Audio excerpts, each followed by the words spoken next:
She move her body like a shaman. All in my head, so much in common. Just say that word, baby, I'm on it. If this ain't love, then I don't want it. She move her body like a shaman. You will see elements of African culture. Of course, I see it. That's why I watch it. It is right there. Yes, it is. Right. There were elements of Egyptian culture, African culture, even elements of the Asian cultures like the Chinese and so on were there because the Indus Valley had a lot of trade with the Eastern Asian peoples, right? So that was the original Dravidian civilization, right? So you had pre-Dravidians, you had Dravidians, you had Munda, and some of the Tibetan peoples living in the north of India, right? So like the Bhutanese, the Nepalese are a mixture of Tibetan and Munda, and which are all Black races. Originally, yes. Originally, so the Tibetans and the Chinese are the closest related in the entire Asia, right? As a matter of fact, their language family is called Sino-Tibetan.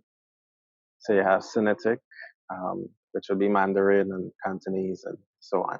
Then you have Tibetan, which would be Bhutanese and Burmese from Myanmar and so on. Right, so you have those. Of course, the whole southwest of China is Tibet as well.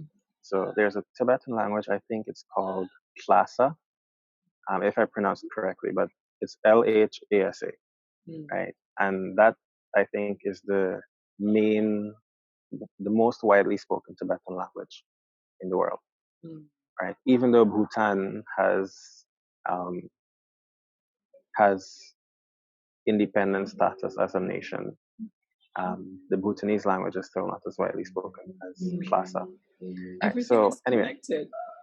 Yes, everything is connected, and that's how people don't realize the stupidity of division and racism. Yeah. Right. So anyway, with that being stated, all of that being breakdown, so people can see that we were all Black, but then we all became divided, and then all of a sudden these races that are in Asia and is Europe were majority or the mass majority Black people. Everybody's divided and clearer, and they don't like the skin color. Right. Let's get into that part there and to show them how that became something now. All right, so that's exactly where I was getting to in India specifically, because so there's this group of people called Indo-Europeans.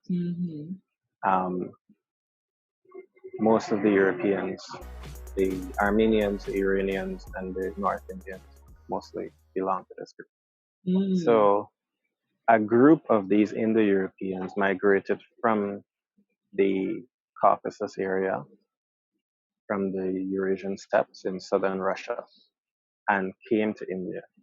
And they brought with them the Sanskrit language. Brought with them the what? Sanskrit. Sanskrit? Right.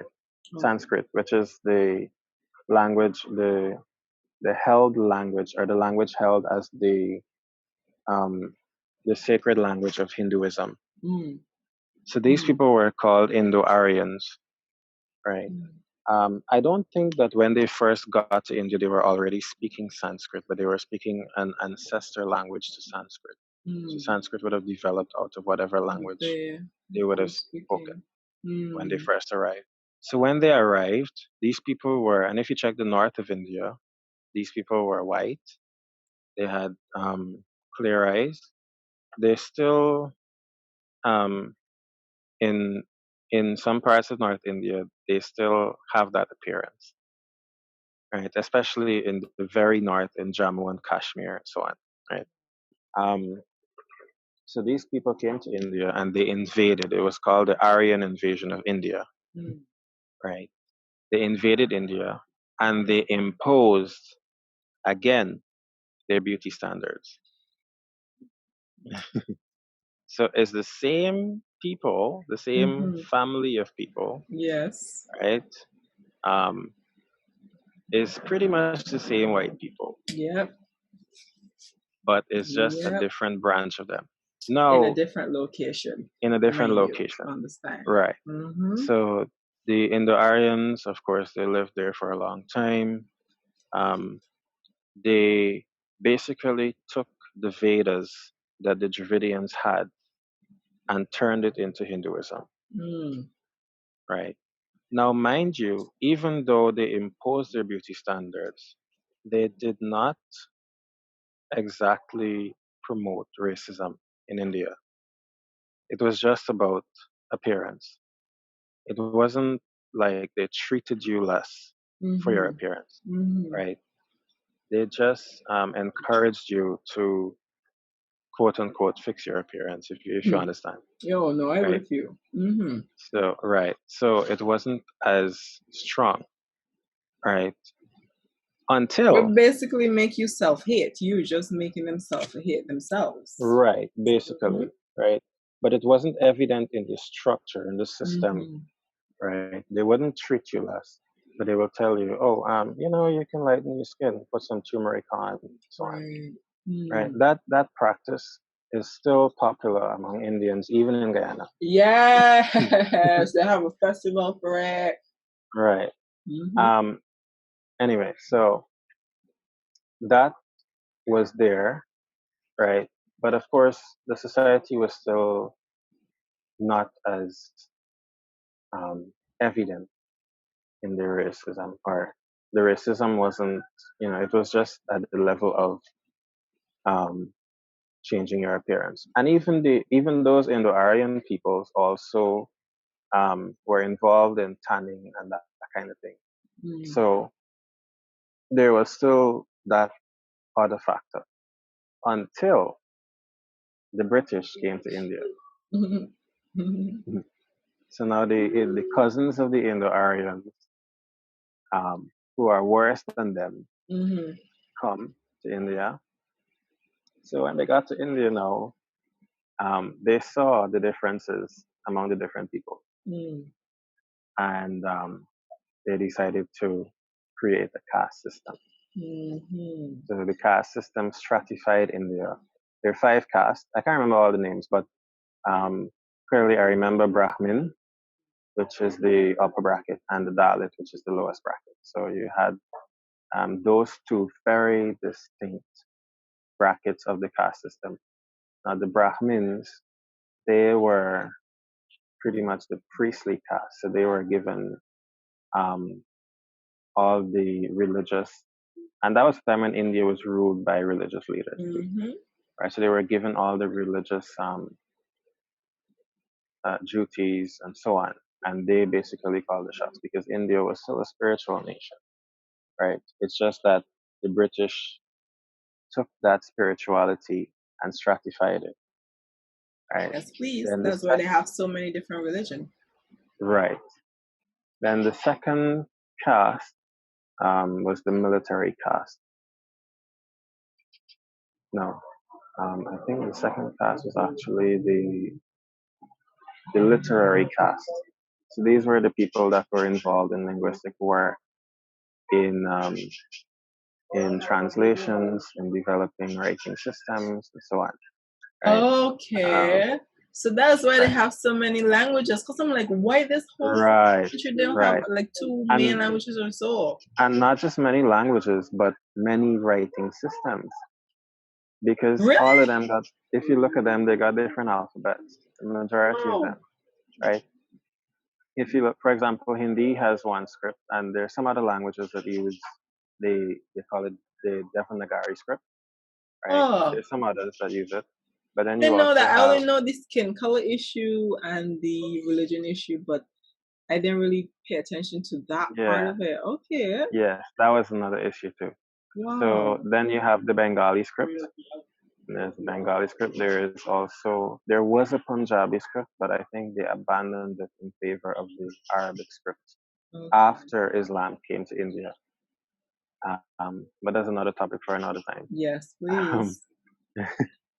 So, and then there's the Gujarat script,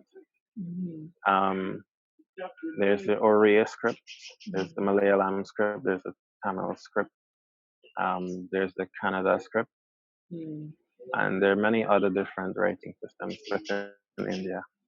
Right. So even though it's not just the diversity in languages, but in writing system, and that second caste was responsible for that. Right. So they were basically like the scribes. The third caste was the military caste. They were the ones that did all the defense. They didn't need a lot of education in the eyes of the British. All they needed was to learn how to war and to fight. So that was that. And then you had the fourth caste was the working caste. So they basically were the indentured people. Most of the people that came to the Caribbean from India were from the fourth caste. Right, because they were the indentured peoples. And then the fifth caste would have been the Dalits. They were the untouchables. They were the poor people that just, they were just there. They were the ones in the streets begging and basically punishing, right? Now, the thing about it is that... this is people that created this, that living dynamic. Right. People, understand that? Right. These British people created the system. Yeah. Now, they even took the concepts of the Hindu religion to explain away the divide. So in Hinduism, you have the concept of karma, right? So the concept basically is supposed to be limited to your current life. If you do something, it returns to you, right? Now, what these British people did was to say that if you are born a Dalit, you were fulfilling a karma of evil that you did from a past life. That is all such this a past life heavy... nonsense, right? All this past life nonsense was not originally a part of Hinduism. Even though, yes, they do believe in reincarnation and so on, but that explanation was never used, right? Because the Indian people believed in justice, right? So no one was supposed to be suffering like that, right? Regardless. I want to visit spirituality as well. I feel like visiting a topic like that will bring a lot of things in perspective and see that all of this religion-based stuff were taken from that and how life wasn't meant to be this heavy in there. Right. In every single religious belief, which, as a matter of fact, let me say this too. Every religion originated in what was called, or what is called, shamanism. In what is who? Shamanism. Oh, yeah. You know what? Me and you could be best of friends. Me and you could be best of friends. I can see this. I can see this in the future. Now, if you look at all of the peoples in the world that practice shamanism, they are ancient peoples. They have not really been influenced. Big best friends. Big best friends. By this, by all of this, structural introduction. In Africa, in parts of India, in parts of Asia. Yeah. And most of the times, these parts of the world don't get attention. These people don't get attention. Period. Because they know.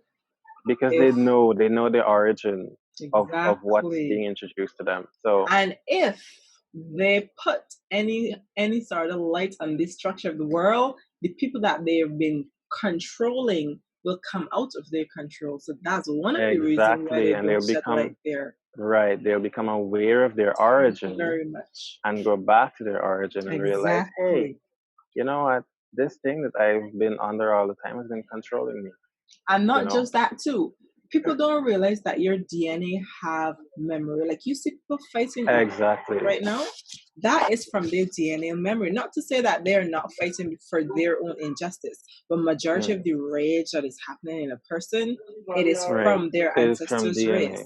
And there is a literal name for that as well. And with the epigenetics that is happening with all this coding of your DNA has more influence in you as well. And that is a whole other topic. So I need people to realize that is another topic as well that people don't focus on. So right now your DNA is fighting to regain and for that thirst to know what it is. So if ever they shed light on that, their DNA is going to wake up to that memory. Wake up and realize it, exactly. And that is that. Exactly. And that's why they don't shed light on it. That is the truth.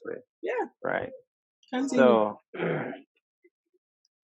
So every religion originated in shamanism. So all the different forms and all the different, now, before you had gods, you had spirits.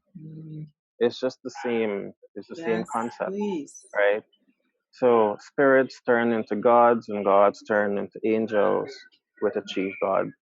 And, right. And then there was only this one religion that came out with, but they still have angels though, Islam. But every other religion other than Islam has like a trinity at the top. Like there's a chief and there's a wife and there's a son. Like every religion and every every single one, even the shamanistic ones, have a chief spirit and a consort spirit and a son. Yeah.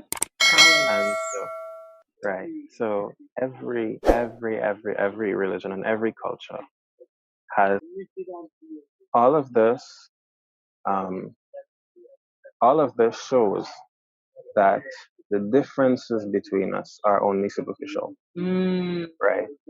And we had a debate actually recently in Guyana, where there was a group of African spiritists who did a ritual, hoping for some, we call it, some retribution against the injustice that was taking place, right? And when it was recorded and it was viewed, the Indian people within the current government, within the coalition, when they analyzed it, they said, hey, this thing is quite similar to Hinduism. It's just, it's just different on the surface. I love it. I love it. So when that happened, of course, the people from the other party were like, no, this is not Hinduism. Look, we're not like them. Yeah, the denial streak and the racist streak started coming out. So, it was a wake up call to Guyanese, Anyway, so we're in India, right? So now India becomes stratified with this caste system. The British then brings workers from India. Some of them are indentured workers from the fourth caste in India. Some of them are Dalits, and some of them, for Dalits to leave India to come to the Caribbean to work was a promotion. Right? That's how bad it was for them in India. And then you had some from the literary caste that came as well, right? So there's some Indians that have ancestry within that caste and some from the Brahmin, right? So you have a wide cross section of Indians in Guyana, and of course in Trinidad too. But when they came to Guyana, of course, the African slaves had already been freed, right, emancipated. So the African slaves were now, pulling their resources together and creating their communities and so on. The Indians came, they worked, they were, of course, treated less than the white people, right? Oh, and mind you, the Portuguese came before them too, right? So Portuguese were among them during this time as well.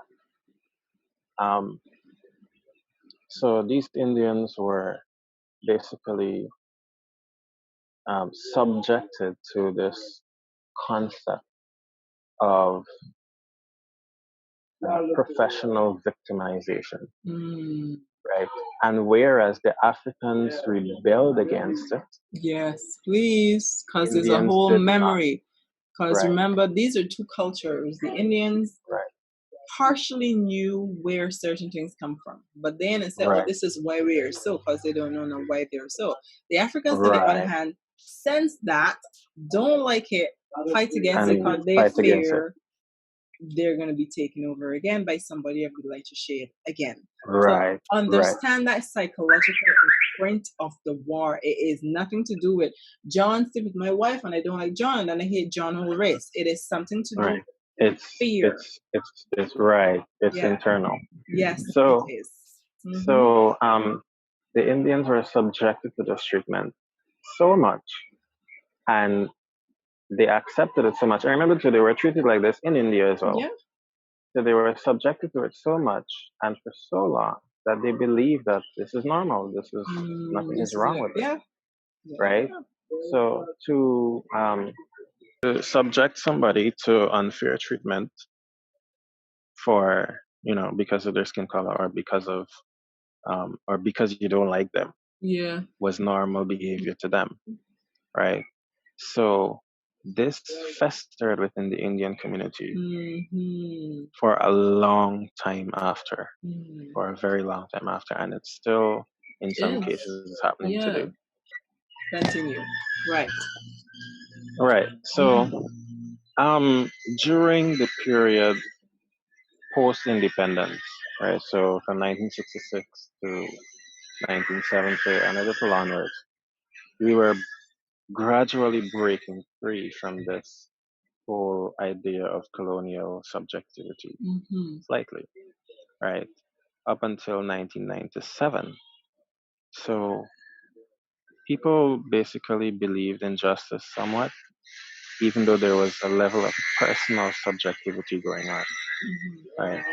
Now, the British taught TAUGHT, the Indians in Guyana, that they were superior to the blacks because they had a culture, they had a religion, they had languages, and they were made to believe that the blacks did not have it. Have such thing. Because, right.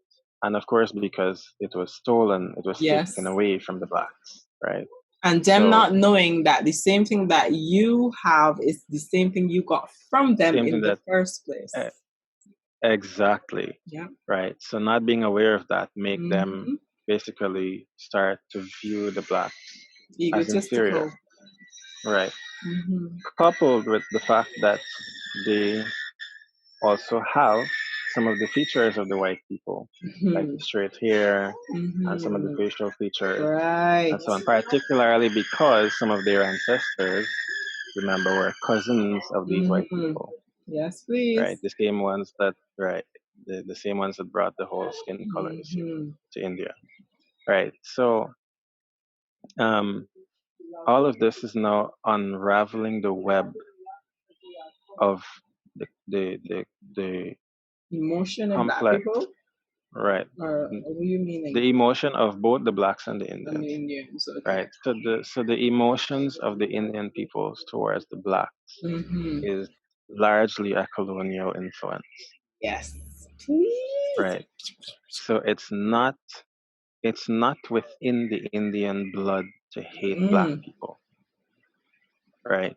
And if you look at the racism coming from black people, most times it's a retaliation. Yes, that's all it is. We literally do not care what color you are. We just care about what you do. Right. Yeah. So most times black people are racist towards Indian people because of that fear in some cases and that experience that these people are going to treat me less because I'm black. Yes. Right. And in some cases it's true. Right. So now Guyana was basically the racist divide was still there, but the subjectivity, right, wasn't so much. This that decides to build a whole house when we were having a podcast. Where was I? Right. All right. So the divide in Guyana was of this nature. Now, of course, if you would remember, of course, the PNC and the PPP were divided by the British again along the racial line. Mm-hmm. So the PNC was given the Black people title, and the PPP was given the Indian people title. So from independence to basically 2015, that was always the fight. Mm. Now, in 1992, when the PPP took power, um, it wasn't so much about the racism as it was about workers' rights until 1997, because the PPP was led by Chedi Jagan, if you remember, Mm-hmm. Mm-hmm. from 1992 to 1997, Mm-hmm. and then Chedi Jagan died in 1997. Mm-hmm. Now, I was 4 years old, and my dad took me to the funeral of Chedi Jagan. Wow. And I remember when he went to view the coffin, I was like, Daddy, I know as a little boy, you pull Daddy hand. Daddy, lift me up. I want to see in the coffin. I want to see. I want to see. Mm-hmm.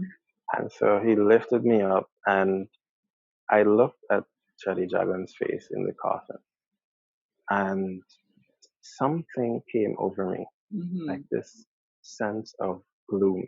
Mm-hmm. Like, like the death of this person meant something. Something, yeah. And it did, Mm. because from then, the leadership of the PPP Changed. changed Yes. completely. So it was no longer about workers' rights. It Nothing. was no longer about justice or anything. It was now Mm-hmm. about money. It was now about making the money. So that was when well, it was Janet Jagan first, and then who was the wife of Chetty. And Mm-hmm. mind you, this is a little off topic, but Janet Jagan was Jewish. Mm. Wow. So we did have Jewish influence in Guyana. Mm. Right? So Guyana's one and only female president was also Jewish. And she was the one who brought, and I think she regretted it after, she was the one who brought in Barrett Jacquio to lead Guyana. And he was the one who inflated the racism, inflated the divide, inflated the injustice. He basically turned Guyana into a mafia. Yeah, because I remember before I left, right? I left in 2004 or something. And let me say 2000, 2003 was when everybody was afraid of Fraser, the Right. military guy that was going around killing people. I think that's when everything amped it up as well. So people don't realize Right. that incident happening also had an influence in just this dynamic too. Exactly. So part of it, because it wasn't people in general that were afraid. It was Black people, because these death squads were going around seeking out young Black men on the street to kill them, kidnap them, and kill them. Yes, Right, so please. that was the nature. And if you realize, it sounds very familiar to what's happening in America. Oh, listen, we can get there too right now. You go. Listen, we have to do this again because we are coming in on time. And my stuff, I just try to keep it at least an hour and a half. Why? Because I like to split it up. But we have to come out because this conversation is extremely, I'm cutting it off now. This is just a general topic. Saying. Because we have so many because when you break down the caste system and then you break down the psychological just bringing perspective in psychological state that Black people were in, and then everybody nomad themselves into different sectors, bringing their culture with them, and everybody's psychological dealing with something before. When you watch that in racism, you can see that in relationships, you can see that in religion, you can see that in everything. It is the in same every aspect of life. Thank you. Exactly. And so, that is what woke me up to it in the first place. Seeing it on my work, in my workplace. Yes. Right. Yes. It wasn't so prevalent in my home because I live in a mixed home. Right. But I mean, even in the home, you could see it. But particularly on the job, that was when I realized, you know what, this thing is not just happening in my workplace. this is a general attitude Right. on all sides, right? The attitude that was coming, that was seen in my workplace, whether it was from the Indian or from the Black or from the Chinese or from the Portuguese. It was the same attitude throughout the entire society, Yes, right? please. And so that was when I realized that, hey, you know what? Not because they ain't killing you or not because they ain't spitting in your face mean they ain't racist, right? It's a mind thing. And it's the treatment of people, it's the attitude, it's the things that they say and the subtle things that they do that indicate that, you know what, we're doing this because we don't like you. Yeah, Because we we think don't we are like your better race. than you. And we think we're better than you. It's about status. Majority of Right. racism out here is a status thing, is a power thing. Right, exactly. So, and people don't realize that that even though you might get status over Black people, when you go in white people country, you become a minority. Boom, instant. Because this is one thing that they do not pay attention to. And let's not even include the Asian race, because the Asian also is different. They also don't like their people. Let's just put that there, because their classism is above anything I've ever seen. But white people stick together no matter what they do. These people always stick together. So if you're not white, we don't care if you're Indian, you're Asian, or you're Black, you're not one of us. And a lot of people don't like to apply that to their race as well. So they think because I look clearer than you, I am one of you. No, they ensue that within our community to branch us all out. They don't want nothing to do with us. They don't. Exactly. And people are not aware of this in Guyana.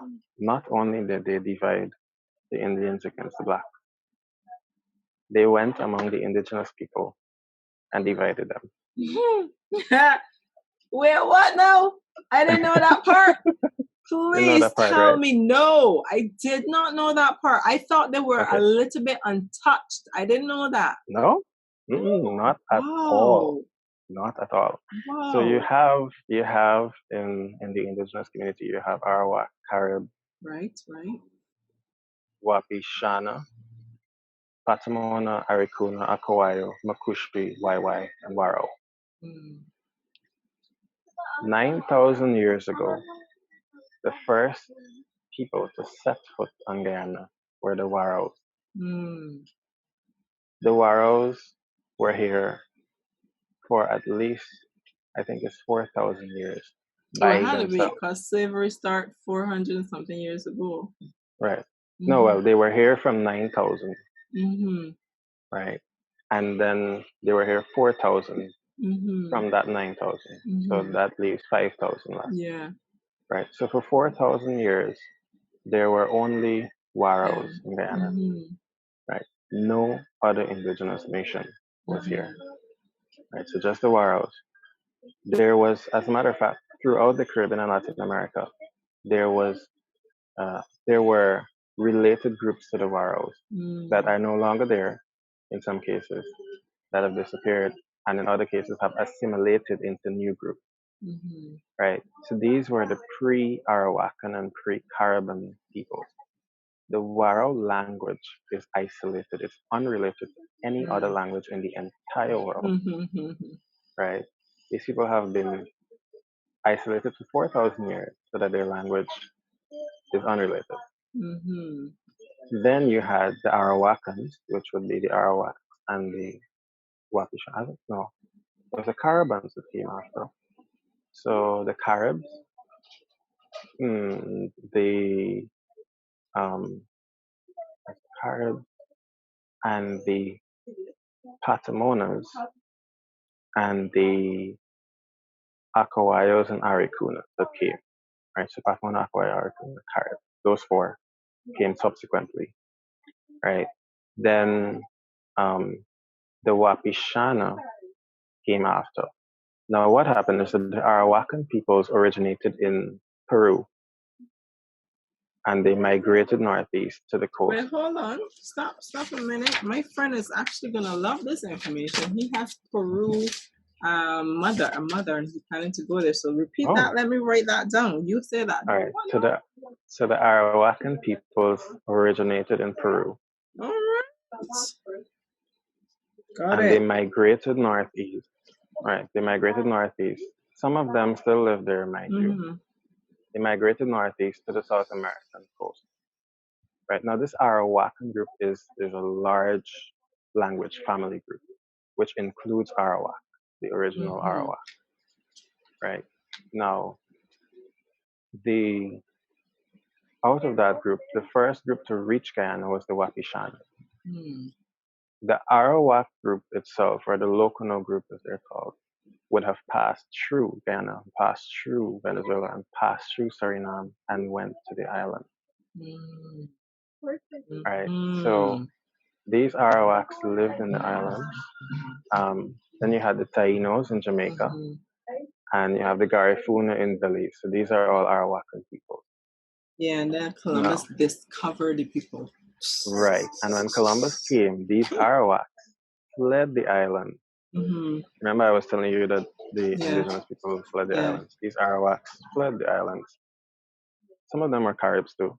And they came to Guyana. The ones closer to Central America fled Jamaica and Cuba and went to Belize and I think parts of Guatemala. Right? And they became the Garifuna people. Now, when the British came to Guyana, now because the Arawakans were the last to arrive in the tropics, remember Peru is temperate, right? They have temperate weather, so most of the indigenous people from Peru are fairer, right? Now, because they reached the tropics as well. And they live in the high altitude mountains as well. Now, when they left, when they came here, as a matter of fact, they came 3,000 years ago.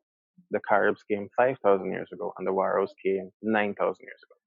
So the Waros are the darker ones, the darkest of the group, right? So when the British finally got into their areas, they stratified them. And so the Arawaks were given, because they're the fairest, they were given special privilege over the Caribs and the Waros, and the Caribs were given privilege over the Waros. So it was the same stratification. Same strategy. Wow. Now, I remember, and this was what woke me up to that, because all along, I think in man, all the indigenous people are the same. Even though they're different tribes and different languages, I thought, that they had this indigenous solidarity. But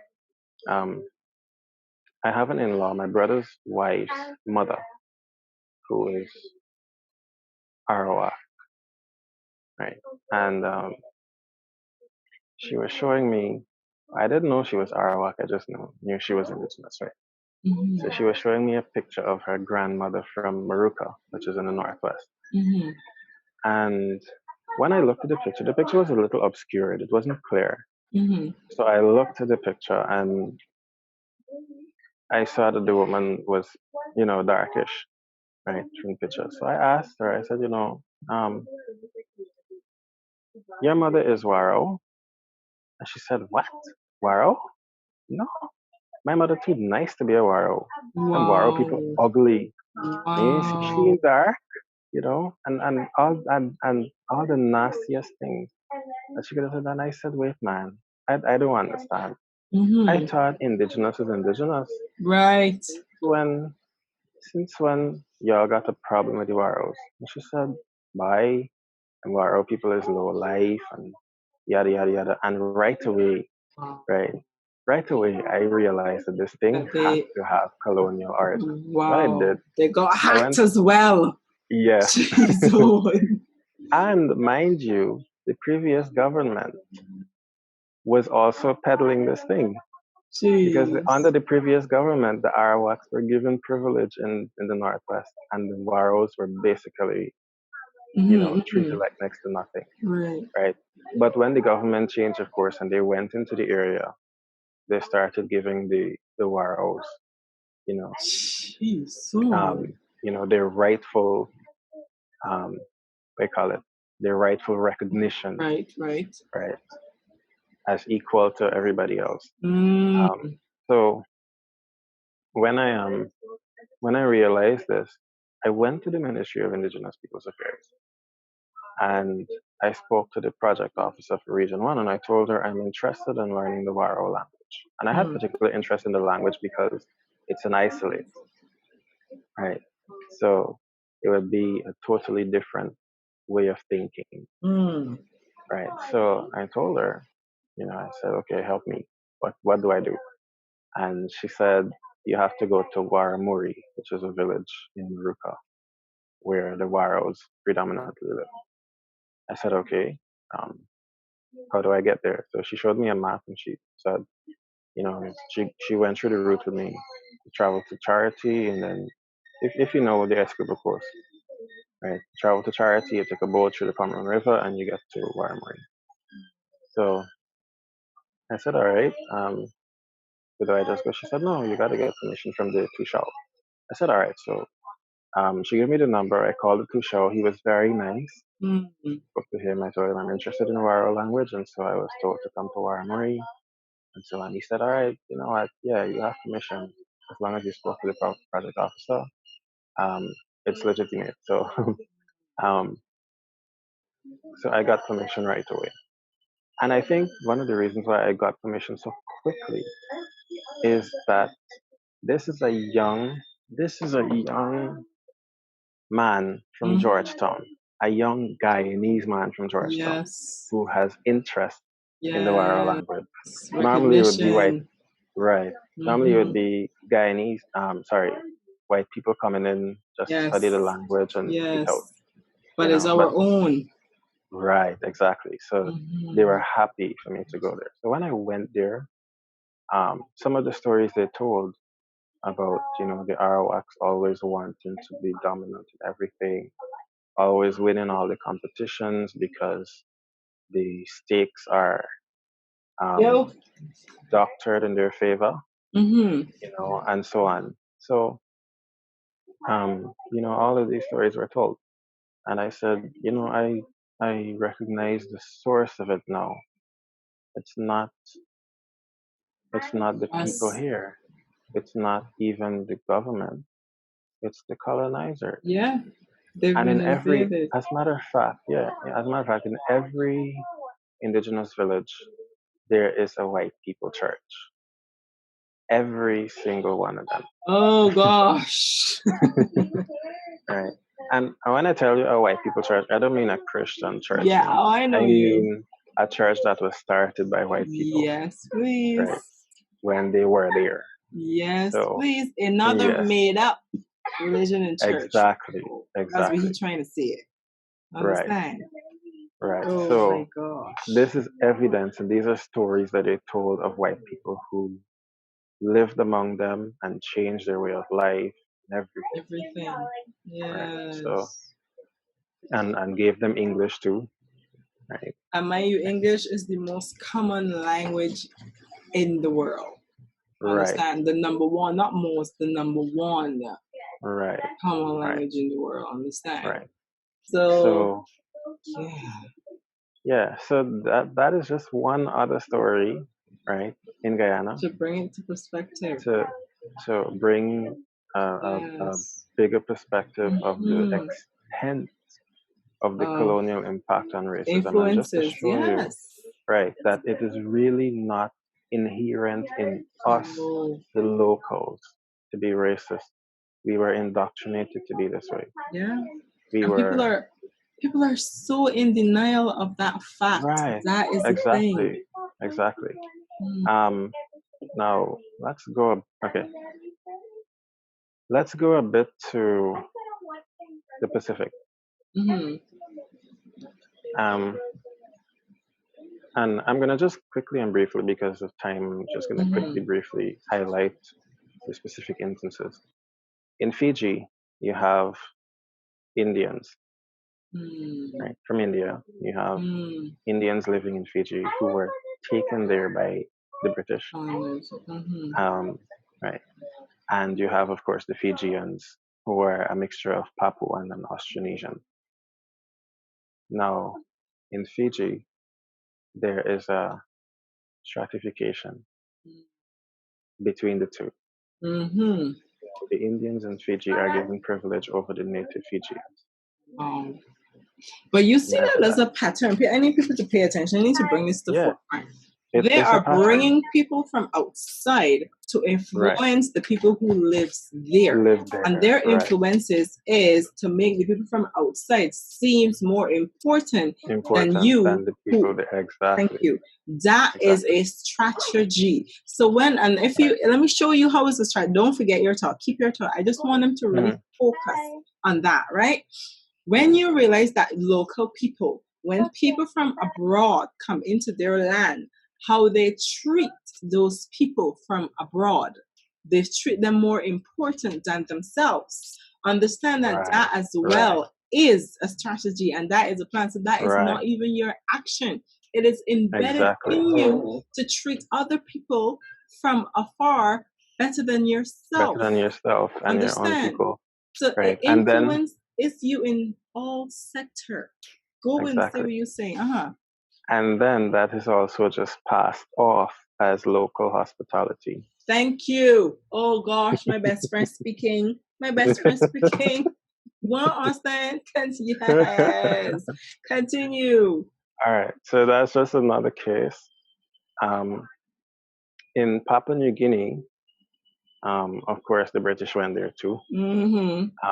The Hirimotus, who are the Austronesian relatives of the Fijians. Now, the whole ironic thing about it is that the Fijians are discriminated against in their own land, right? But their fellow people in another land are the ones who are being used to discriminate against others. So the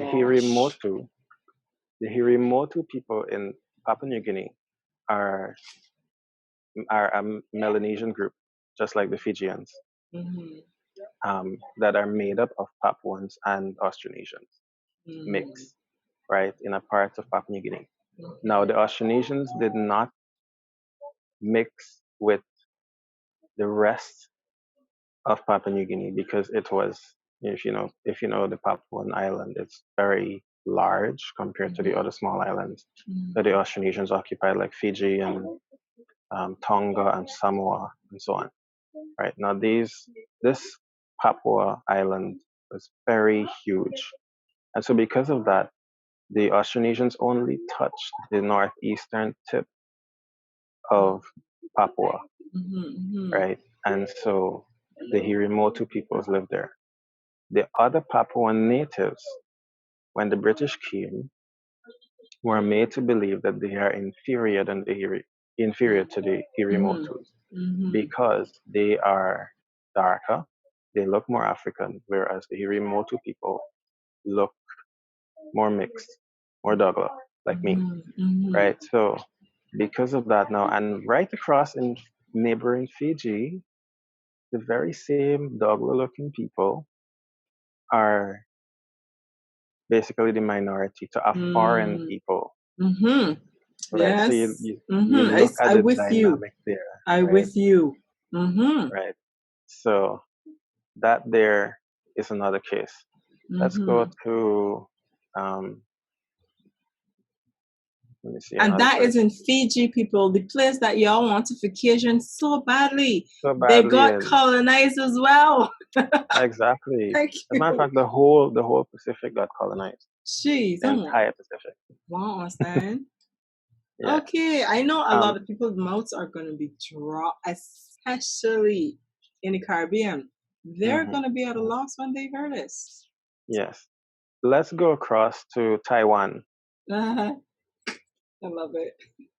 Taiwan's indigenous people are Austronesian, just like the Filipinos, the Malaysians, the Indonesians. Now, if you know what's happening in Taiwan right now. Nope, tell me, because I do not pay attention to nothing. So the leadership of Taiwan is Chinese. Stop it now. So basically what they're trying to do in Africa, they've accomplished in Taiwan. Pretty much. Damn. Well, Okay, so Taiwan was a territory of China. Mm-hmm. Right? So the Chinese took it over. During the British colonization of China, Mm-hmm. the Chinese within Taiwan were put on a pedestal over the native Yes. Austronesians. Oh Lord, no. Here goes the colorism and shit. Right? So the Austronesian natives in Taiwan, as a matter of fact, they're endangered. If you know the story, you can research it. Well, Austronesian natives of well, Taiwan. There's wow, a whole video on it on wow. YouTube.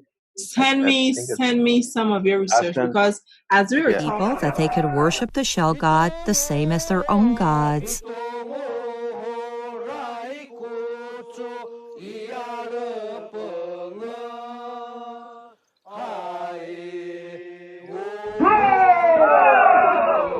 From then on, the Laluv held a grand Mia Tungusu ceremony after the millet and rice harvest. The ceremony is hosted by the head of Rahali, or the leader of the tribe, with an inherited family background of presiding over the ritual. The purpose is to pray for peace and good farming and hunting harvests for the tribesmen and to promote the tribe's original unique traditional cultural heritage. Such sacrificial ceremony also serves as an important basis to restore the official name of Lahalua.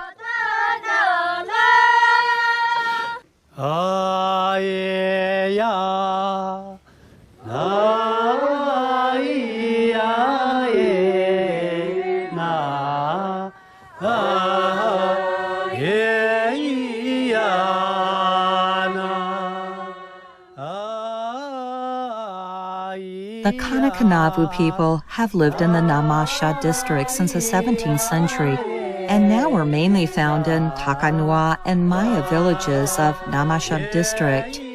Their current population is slightly over 500. It is a patriarchal clan society with 18 families and clans. In the absence of a caste system, the tribe society is based on the Tanasa family clan. The chief tribe of Ra'ani, deputy chief of Karani, and the tribe elders of Mamaruang follow traditional systems to jointly discuss, manage, and formulate laws and wield political power.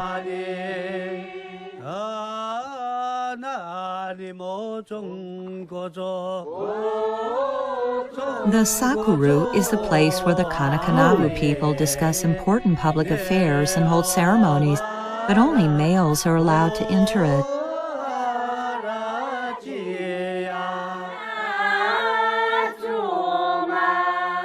The Kanakanavu people mainly rely on slash and burn cultivation and supplement their food sources by hunting and fishing. The males and females share the work of farming and cultivating their main crops: millet, dry field rice, sticky rice, sweet potato, taro, and corn. The Kanakanavu people are also skilled in leather tanning and making. Deer skin, goat skin, muntafak fur skin are the leather materials they use to make things for daily use, like their backpack, bow bag, protective paddings, clothes, and accessories. The Kanakanavu still maintain their own culture and way of life. The Kanakanavu people are good at catching fish, shrimp, and crabs, and gathering kunamu, river moss, to be used for part of their daily diet. In the mountains, the Kanakanavu not only use mountain ridges to distinguish terrain and determine location, but also use rivers and creeks to determine direction.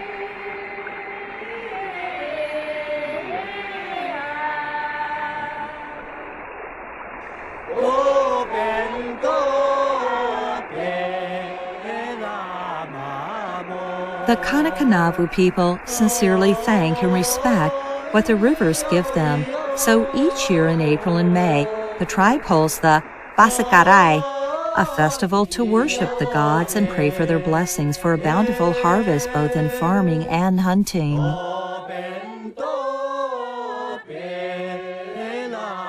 In terms of their belief system, the Kanakanavu people have their own tradition of ancestral spirits and deity worship, seasonal rituals, and life etiquette.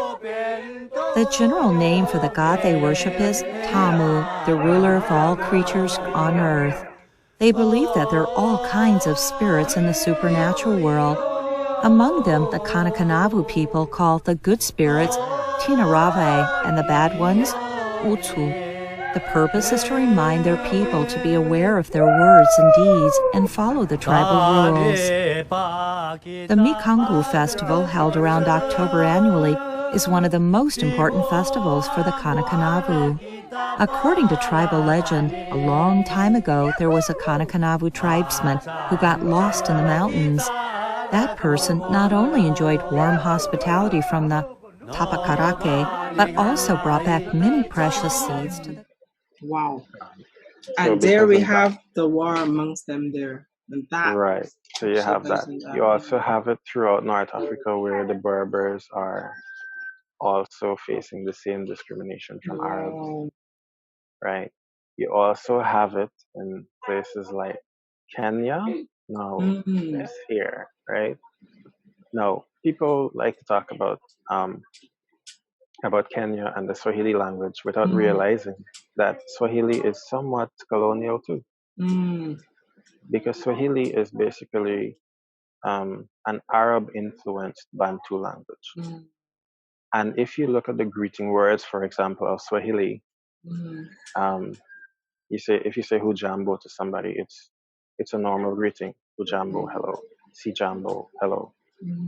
But if you say marahaba, which is the greeting word borrowed from Arabic, It sounds marhaba, Arabic as well. right? It sounds that way, Marhaba yeah. is right. Is now in Arabic, marhaba is an informal greeting. But in Swahili, if you say marhaba, you're actually speaking to an elder.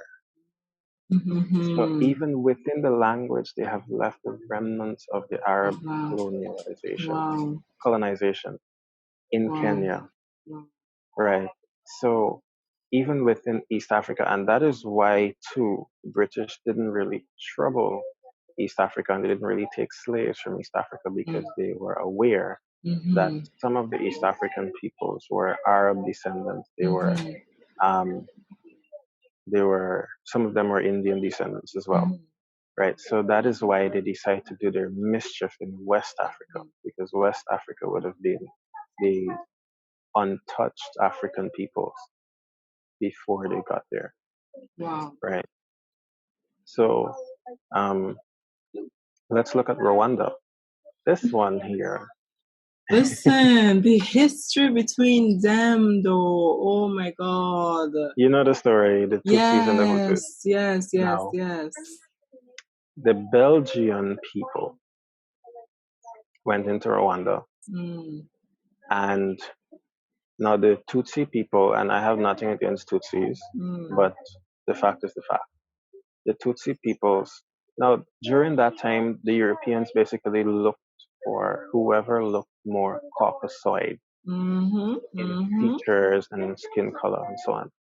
So the Tutsis they had more slender faces, slender noses, and so on. They were brown skinned, they weren't as dark as the Hutus. And so the Belgians favored them and told them that they are superior to the Hutus. And that's how the war started. Wow.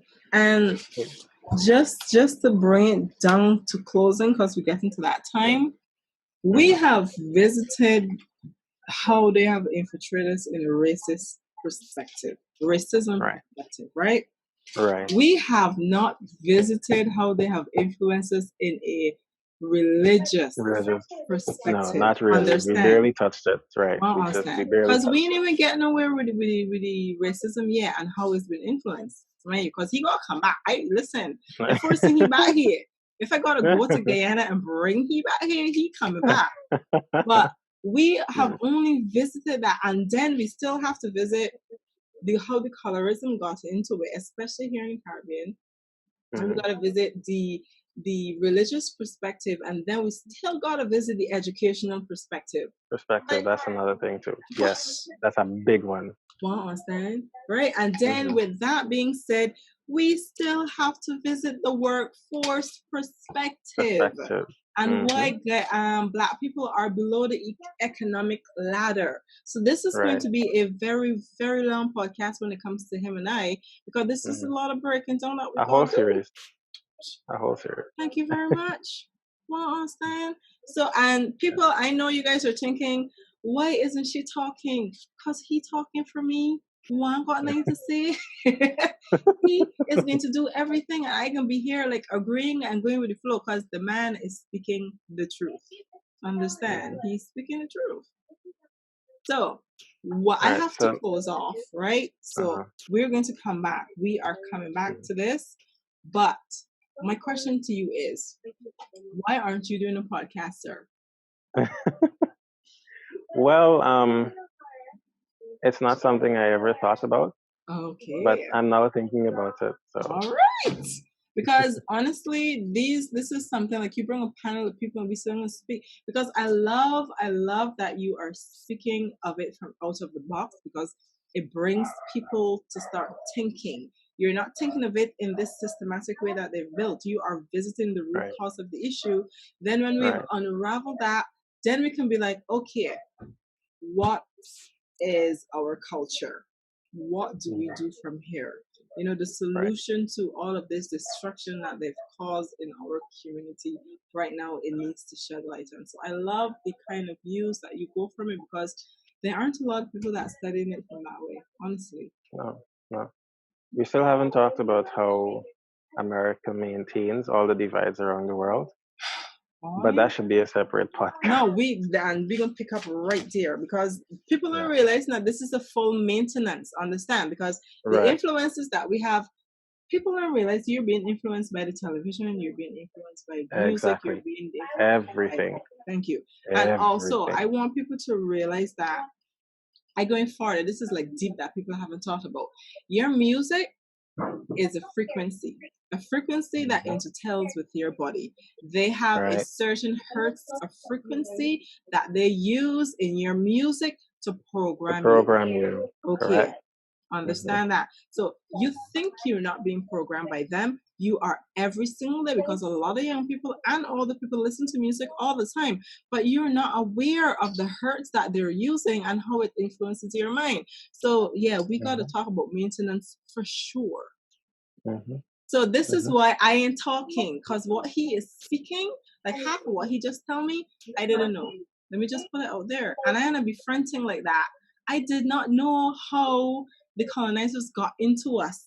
So I can be bringing you back, because I learning shit too. About he learning. So he gonna be doing most of the talking. But I want to end this off here, people. And for the love of God, my people, please do some research. Guyanese people. Yes. Guyanese people. One too much at this point. Y'all look stupid. Okay. Y'all look really stupid out here fighting for nothing. And the thing is, you have the closest thing to a great civilization. We are still able to farm. We are still able to think a little bit on our own. We have resources that a lot of the people in the Caribbean do not have. And you out here fighting because you think he look better? That is ridiculous. What is your closing word to the public till we come back again? Yes, stop the fighting, because you're only making the colonizers happy. Thank you.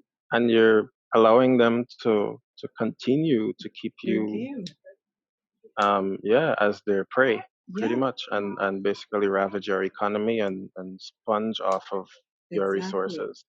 And that's part of the maintenance, by the way, but for the next podcast. Oh, no, but yes, Guyanese people, unite and cut the racism out. It is not naturally within you. Thank you. You've been programmed, and it's time for you to unprogram yourself. Yes, please. Unlearn and let's live and work together as one and build our nation. Yes, please. That's my closing word. Yes, please. I agree with you. And not just that, too, people. We have lost a part of Guyana already. Some of you may not know, but we lost, was it Venezuela or Suriname? We lost a big chunk of Guyana, too. No, we got it back. We almost did, but we got it back. What you You're talking about the New River Triangle? Yeah, the one that we lost on the top of Guyana. Here, you know, she's sexy, so the Oh, head no, of no. Guyana. Oh, no, That we didn't part, get it we back. didn't get it back. No, we lost it to Venezuela. Thank you. We lost a big chunk, and right now they're still trying to get more. Get more. Mm-hmm. Understand? So we need to be focusing on protecting our borders instead of fighting amongst each other. At the end of the day, we need to protect ourselves because the people are still coming for what we have. Okay, there is only so much Brazil can do, people. There is only so much Brazil can do, but she can't do more. So we need to stop fighting amongst each other so we can protect the oil that we're not supposed to be raking up in the first place because you're offsetting Mother Nature. But that's a whole different topic. Exactly. Right? You're offsetting Mother Nature, and I'm cruel about that because you're taking the oil that the earth need to then go make money off of it. Leave it alone. So I ain't even get into that. Well, that's we can part of the maintenance too. But oh gosh, thank you. Listen, you coming back? We can do this again. Yep, we're doing this again. So yeah. So with that being said, you hear this. We're coming back. We're going to have more topics on this, especially for our Caribbean-based people, because I have been having conversations with people outside, as in New York based, but I haven't had a brave person in the Caribbean, believe it or not. That also is a part of the maintenance because a lot of people don't like to come on Caribbean people shows. Exactly. And they promote the foreign shows more than our own. Thank you very much. So we're going to be having another of these conversations, but this is something that needs to be brought into light. And I am so very grateful that you came to my show. Thank you so very much. I enjoyed the conversation immensely. You're welcome. It was amazing. So we're going to schedule another one, and we're going to continue where we left off and go from there. All right. Once I start getting paid, I can send you some money because this is good information. This is well, I mean, I'm starting my own too, right? So you're doing what? I'm gonna start my own too. So exactly. So you can have your own thing going on, dude. Seriously, this is good shit. You really are very knowledgeable, and people are going to come after what you're going to be putting on, honestly. So get to it. This is a perfect time. This is good timing. All right. So with that being said, thank you so much. Is there anywhere you want them to follow you, look for you, anything around that area? Well, my Facebook profile. I mean, it's if you can't handle the truth. Trust me, he be going in, people. He be going in. Well, but my Facebook profile, it's currently in Arabic script. Yes. But it changes every now and then. So the link can be in the. I will screenshot his page and put it there because I know one I can't type it because I can't even type it. So I screenshot it and put it there. Right. Yeah, that's pretty much it right now. I do have an Instagram, but I don't post much on it. You should. I will. Yes. Yeah. And for now, that's pretty much what I have. All right. Until he do his YouTube and other stuff. Yeah. Yeah, I do have a YouTube channel, but it doesn't have anything. It doesn't have. It probably has 2 videos, and they don't really make sense. All right, good. Then from we're not way gonna back when. Right. We're not gonna promote. So I have to clean it up, and then. You should make this a thing. You should make. Yes, this a I thing. will. Yeah, I will. It's gonna be good. Yeah. All right. With that being said, guys, thank you so much for listening. I hope that you learned something. I'm going to make this a 2-part because it is so long. And we're going to do part 1 and part 2. And then with the other series that we make, we're going to go from there. So thank you so much for listening. I know that you learned something. And I know someone want to mad, but I don't care. So with that being said, bye, guys. And have an awesome day. Bye-bye. Bye. Hey, you. Yes, you.